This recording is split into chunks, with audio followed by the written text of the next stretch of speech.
यहाँ अंदर से आवाज आती है, थर्ड प्रिंस का फ्यूचर ब्राइट है, हमें फ्यूचर में आपकी जरूरत होगी। ऑफ कोर्स हमें एक दूसरे को सपोर्ट करना ही होगा। वो सभी बाहर निकलते हैं, सभी ऑफिसर रिस्पेक्ट देते हुए चले जाते हैं। मार्कस यू और मिस्टर तियान उन्हें जाते हुए रिस्पेक्ट देता है।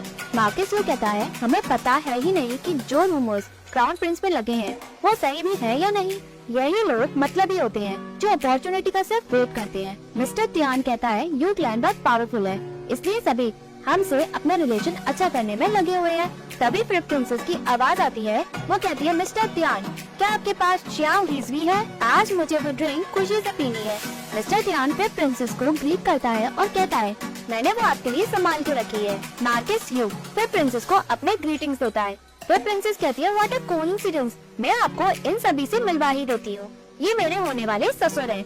सभी मैन उन्हें ग्रीटिंग्स देते हैं। मार्कस यू कहता है, फिर प्रिंसेस आपका मूड वाकई में कुछ ज्यादा ही अच्छा है, बट क्या एम्प्रेस को पता है कि आप यहाँ हो? फिर प्रिंसेस कहती है, अभी मेरी शादी यू क्लैन में हुई नहीं है, येट आप मुझे अभी से कंट्रोल करने की कोशिश कर रहे हैं। मैं प्रिंसेस हूँ। मार्कस यू, ये दुनिया वैन फैमिली की है, ना कि यू फैमिली की। सिर्फ मेरी मदर की फैमिली श्वान क्लैन ही हमारे बराबर है। वो ये कहकर वहाँ से चली जाती है। मार्कस यू आगे बढ़ के कहता है, मिस्टर तियान मुझे पता है कि यहाँ सिर्फ गेस्ट आते हैं, वो भी एक्टर्स और सिंगर्स। मेरी होने वाली बहू को कोई भी कंट्रोल नहीं कर सकता, इसलिए उसे खूबसूरत मैन के साथ रहना पसंद है। भले ही मैं उसके होने वाला ससुर हूँ, मुझे कुछ उसके लिए करना है जिससे वो खुश हो जाए, यही मेरा उसके लिए गिफ्ट होगा। मिस्टर तियान कहता है, मैं सब समझ गया। मार्कस यू कहता है, और तुम्हें तो रूमर्स के बारे में पता ही होगा कि उसे कैसे फैलाना है। आफ्टर ऑल हम सभी होने वाली फैमिली है, इसलिए परेशानियों के बारे में बताना सही ही होगा। मिस्टर तियान कहता है, आप चिंता ना करें, भले ही मैं और कामों में अच्छा ना हूँ, मुझे रेस्टोरेंट चलाने का तो एक्सपीरियंस है ही, ताकि गेस्ट एंटरटेन हो सके। रही बात इंफॉर्मेशन की, ये आग से भी तेज फैल ही जाएगी। मार्कस यू कहता है, मिस्टर तियान तुम वाकई में लायक हो। वो हंसता है और वहाँ से चला जाता है। यहाँ शॉशैंक स्क्रोल को देखती है, वो क्राउन प्रिंसेस से कहती है, आप यहाँ हैं, प्रिंस और प्रिंसेस भी हैं, बट मैजेस्टी मुझसे इतना हार्ड वर्क क्यों करवा रहे हैं? क्राउन प्रिंसेस कहती है, मुझे लगता है फादर ने तुम्हें सही काम दिया है, मुझे हमेशा से साफ देखना पड़ता था, बट तुमने इसे आधे ही दिन में कंप्लीट कर लिया।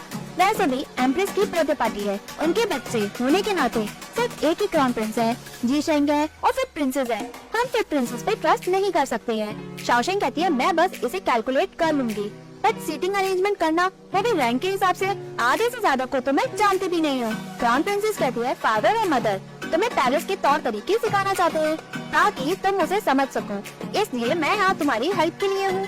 शाओशेंग कहती है, बुई की फ्यूचर वाइफ बनना बिल्कुल भी आसान है ही नहीं, काउंटी को मैनेज करने से ज्यादा ये हार्ड है। जब मैं पुरानी बात सोचती हूँ रॉ काउंटी को रिस्टोर करने की, उस वक्त मैं इतनी मुश्किल में नहीं थी। क्राउन प्रिंसेस कहती है, मैंने कभी नहीं सोचा था कि मेरे हस्बैंड क्राउन प्रिंस होंगे। मेरी फैमिली और रिलेटिव्स ने मेरा यूज किया अपना रैंक बढ़वाने के लिए, बट उन्हें क्या पता मैं उनकी कोई भी हेल्प नहीं कर सकती, इसलिए वो लोग मेरी अब बुराई करते हैं और कहते हैं कि मैं अपनी नींद ही भूल गई हूँ, बट उन्हें क्या पता मेरी परेशानियों के बारे में। शाओशेंग कहती है, क्राउन प्रिंसेस आप ऐसा ना कहें, आप और क्राउन प्रिंस दोनों ही दिल के अच्छे हैं, वो लोग लालची और मतलबी हैं। क्राउन प्रिंसेस कहती है, क्राउन प्रिंस कवर अप कर रहे हैं जनरल वांग को, क्योंकि वो उनकी फैमिली की चिंता करते हैं, बट इंपीरियल फैमिली हार्टलेस है। इंस्टेड फैमिली बॉन्ड को प्रायोरिटी देना गलत है क्या? मैं तो समझ ही नहीं पा रही हूँ। शाओशेंग कहती है, फैमिली बॉन्ड को प्रायोरिटी देना इसमें गलत क्या है? अगर वो लोग हार्टलेस है तो लोग क्राउन प्रिंस का फायदा उठाएंगे। इस दुनिया में सभी प्रिंसिपल्स की बात करते हैं, बट मुझे लगता है कि आप अपना क्लियर ओपिनियन रखो और अपने आप को कहीं भी गिरने मत दो। तभी फिर प्रिंसेस की आवाज आती है, कहाँ है ब्रदर? वो शाओशेंग और क्राउन प्रिंसेस को देखती है। शाओशेंग उसे ग्रीट करती है और कहती है, क्राउन प्रिंस कुछ इम्पोर्टेंट मैटर को डील कर रहे हैं, वो अभी अंदर बिजी है, वो आज आपसे मिल नहीं पाएंगे। फिर प्रिंसेस कहती है, तुम होती बार मेरे सवालों का जवाब देने वाली, क्या इस पेरिस तुम्हारी रहने की जगह है? Get out.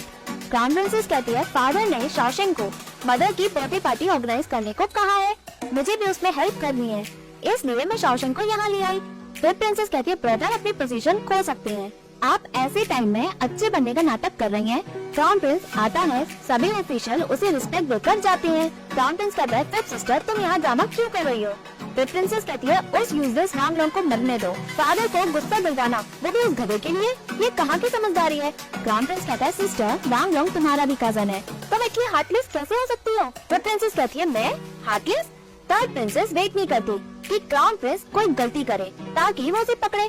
फिर भी आप इतनी बड़ी बेवकूफी कैसे कर सकते हैं। अगर आप अपनी पोजीशन को खो देंगे तो चैंगरी पैलेस की कोई इज्जत रहेगी नहीं। क्राउन प्रिंस कहता है तुम बस पावर की चिंता करती रहो, फैमिली की नहीं। अगर सिर्फ मैं अपनी चिंता करूं और अपनी फैमिली को बीच रास्ते में ही छोड़ दूं, तो मैं क्राउन प्रिंस कहलाने के लायक हूँ ही नहीं। फिर प्रिंसेस कहती है क्या तुम क्राउन प्रिंसेस कहलाने के लायक हो? अगर मैं लड़का होती तो तुम कभी भी क्राउन प्रिंस नहीं बन पाते।